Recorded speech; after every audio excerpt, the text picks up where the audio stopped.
Það 8 marka tap gegn sterku liði Fram í dag, það væntanlega eitt og annað sem getur dregið jákvætt úr leik þinna stelpna.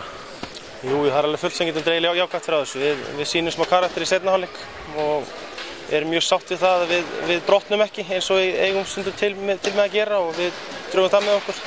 Sýndum ákveðið jákvæðin á bekknum og það var svona alltaf barátta í þessu, þótt þetta var erfitt. Hvað svona hefði þurft að gera betur til þess að minnka muninn ennþá meira?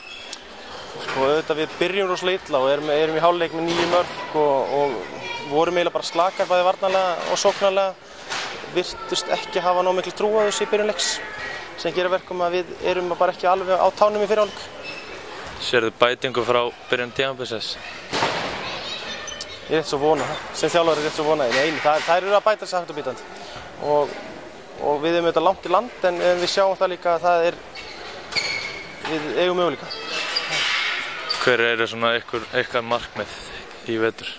Markmiðin okkar í vetur? Það auðvitað, við lentum í 8. sæti fyrra, vorum eiginlega mjög ósáttir við það og ákveðum það að allavega nálgast liðin eitthvað. Við auðvitað töpum leikjum mjög stórt og ákveðum það í ár að við munum minnka það bil á milli. Og enda bara svona koma okkur í úrslitakeppnina og láta engan finna það að það sé einhver léttur leikur á móti Haukum.